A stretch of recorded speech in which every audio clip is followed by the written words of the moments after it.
સ્થાનિક કોર્પોરેટરો મોદી સાહેબના નામ પર જીતીને આવે છે। ગટરનો તમે રજૂઆત કરી બહુ વખત રજૂઆત કરી, સળિયા મારીને ચાલ્યા જાય એ લોકો। ઇલેક્શનનું કંઈ નહીં સર, એ લોકો ખાલી એ લોકોના મતલબના લીધે ફરે અને ઇલેક્શન જીતી જાય એટલે પછી કે મેં કોને તમે કોણ, ત્યારે કોઈ નથી આવતું। ઇલેક્શન પછી તો કોઈ આવતું નથી। હા, ઇલેક્શન 15 દિવસ કે 8 દિવસ ત્યારે ફરવા આવે। ઇલેક્શન આવી ખાલી વોટ લેવા આવશે એ લોકો, પણ આ રજૂઆત કરીએ છે તો આ કોઈ સાંભળતું છે નથી। લગભગ 35 થી 40 સોસાયટી એવી છે કે કોઈ સોસાયટીમાં ગટરની સમસ્યા નહીં હોય। 35 વર્ષથી સરકાર ભારતીય જનતા પાર્ટીની અહીંયા છે।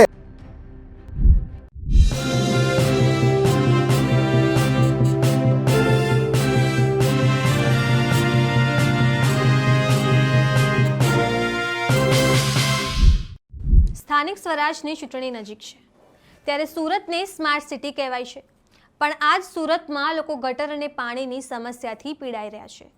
સુરતના ઉધના વિસ્તારમાં ગટરના પાણી લોકોના ઘરમાં ભરાઈ ગયા છે, ત્યારે લોકોએ હવે કોર્પોરેટરોને ચીમકી આપી છે કે જો અમારી સમસ્યાનું સમાધાન નહીં થાય તો આવનારી ચૂંટણીનો બહિષ્કાર કરીશું।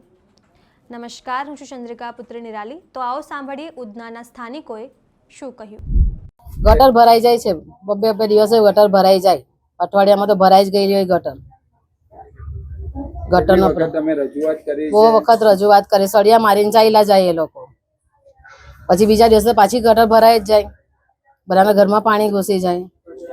કચરો કાઢે તો પૈસા માંગે એ લોકો, પછી કચરા કાઢવા વહેલા કચરા ઉઠાઈને લઈને નહીં જાય તો ઘરમાં કેટલી વાસ મારે પછી। અને જેના આજુબાજુમાં કુંડી હોય તેને વાસ તો મારવાની ને, તાત્કાલિક કચરો તો ભરીને લઈને નહીં જાય એ લોકો। ઘરમાં પણ પાણી છે, શું ઘરમાં બી પાણી છે ભાઈ।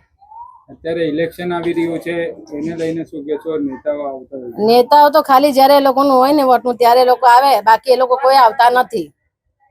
બાકી જોવા બી નહીં આવે કે ગલીમાં શું પ્રોબ્લેમ છે કે મોહલ્લામાં શું પ્રોબ્લેમ છે, કઈ નથી જોવા આવતા એ લોકો। અમારી સ્થિતિ તમે જાતે જોઈ રહ્યા છો, અમારી સ્થિતિ કેવી છે, કેવા સ્થિતિમાં અમે અમારા બાળકોને લાભ આપીએ છીએ અને અમારા બાળકોની સંખ્યા પણ વધારે છે। બાળકો અમારા આવતા નથી તો અમે જેમ તેમ બાળકોને બેવડાવીને એ લોકોને લાભ આપીએ છીએ અને અમારા અધિકારી કહે છે કે તમે પટેલનગરમાં આવીને બેહો। પટેલનગરમાં આવીને શું કરીએ?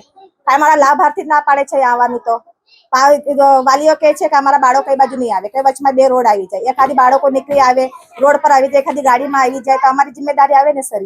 તો ક્યાંથી અમે પટેલનગરમાં આવી બાળકોને બેવડાશું? અમારી આંગણવાડી સ્થિતિ તમે જોઈ જ રહ્યા છો, તમે જોઈ લો આંગણવાડી સ્થિતિ કેવી છે। નાની આંગણવાડી છે, બાળકો બેઠા છે, બાળકોને દિક્કત આવે છે, એટલું છે પંખો છે તો સારું છે, નકર પંખો નહીં રહે તો બાળકોને બહુ આવી જાય। હવે ઇલેક્શન આવી રહ્યું છે, નેતાઓ આવશે,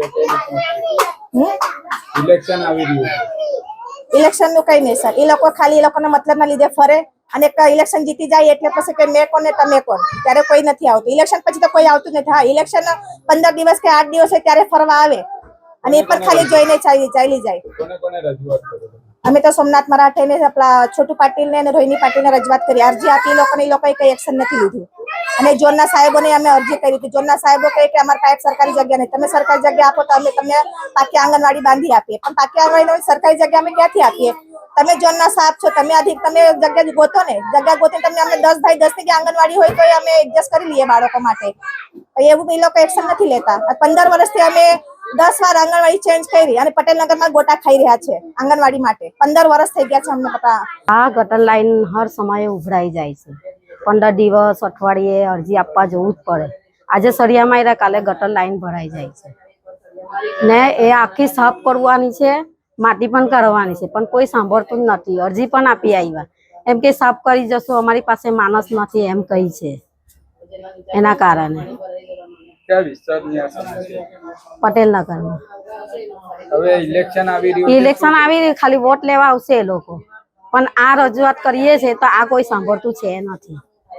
આમાં આવું છે, વોટ લેવા બધા જ આવશે પણ આ ગટર લાઈનની સમસ્યા કરવા કોઈ આવતું નથી। કોણ કોણ છે આ વિસ્તારના કોર્પોરેટર? સોમનાથ મરાઠા, રોહિણી પાટીલ, એ લોકોને તમે રજૂઆત? એ લોકોને રજૂઆત નથી કરી, અમે ઝોન ઓફિસમાં અહીંયા મીરાનગરમાં અરજી આપેલી છે, તો પણ કોઈ પણ આવે છે, ખાલી સળિયા મારીને જતા રહે છે, પણ આ કુંડીની સમસ્યા કોઈ કરતું જ નથી। આજે કેટલા મહિના, 2-3 મહિના થઈ ગયા છે। અને ઉધના વોર્ડ નંબર 24માં હું રહું છું। છેલ્લા 8 થી 10 મહિનાથી અહીંયાના લોકો ત્રાહિમામ થઈ ગયા છે। મફતનગર, સંજયનગર, મોરારજી વસાહત, પટેલનગર, દસ્તગીનગર, હેડગેવાર, કૈલાસનગર, સોનલ જે રાધેશ્યામ આવાસ છે ત્યાંથી લઈ લો, લગભગ 35 થી 40 સોસાયટી એવી છે કે કોઈ સોસાયટીમાં ગટરની સમસ્યા નહીં હોય. બીજું કે પીવાના પાણીમાં સવારે ગટરનું પાણી સાથે મિક્સ આવે છે. લોકો ત્રાહિમામ છે, વારંવાર રજૂઆત કરે છે, સામે ફરિયાદ કરે છે, પણ સામે બી જે ખસિયા સાહેબ છે એમની પાસે સ્ટાફ પૂરતો નહીં હોય. 35 વર્ષથી સરકાર ભારતીય જનતા પાર્ટીની અહીંયા છે. સ્થાનિક કોર્પોરેટરો મોદી સાહેબના નામ પર જીતીને આવે છે અને કોઈ ગલીઓમાં કે કોઈ લોકોનું કમ્પ્લેન કે ફરિયાદ સાંભળવામાં આવતી નથી. છેલ્લા ઘણા દિવસોથી વારંવાર રજૂઆત કરે છે અહીંયાના સ્થાનિકો. મારા જેવા સામાન્ય નાગરિકને વારંવાર બોલાવવામાં આવે છે. મારાથી જેટલું થાય તે હું એટલી સમસ્યાનું નિરાકરણ કરવા નીકળેલો છું. પણ સુરત મ્યુનિસિપલ કોર્પોરેશનનું વાર્ષિક બજેટ 11,500 કરોડનું છે. તેમ છતાં લોકો ત્રાહિમામ છે. દરેક સોસાયટી ઉધનાની તમે ઘણી સોસાયટીમાં જાઓ, દરેક સોસાયટીમાં 2-2 ફૂટ રોડ ખોદીને પડેલા છે. પાઇપ અને પાણીની પાઇપલાઇન અને ગટરના પાઇપ નાખવાના બહાનાથી હજારો કરોડો રૂપિયાનો કૌભાંડ કરવામાં આવી રહ્યા છે. વારંવાર રજૂઆત કરો છો તો કોઈ સાંભળતું જ નથી. આ વોર્ડમાં કયા કયા કોર્પોરેટરો છે શું? ઉધના વોર્ડ નંબર 24માં છેલ્લા ઘણા વર્ષોથી રોહિણીબેન પાટીલ, સોમનાથભાઈ મરાઠે, બળવંતભાઈ પટેલ અને હિનાબેન કંસાગરા કોર્પોરેટર છે.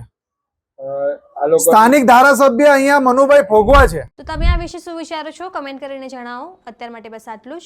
સમાચારને લગતી વધુ અપડેટ્સ માટે અમારી વેબસાઇટ www.gujaratplus.in પર પણ માહિતી મેળવી શકો છો.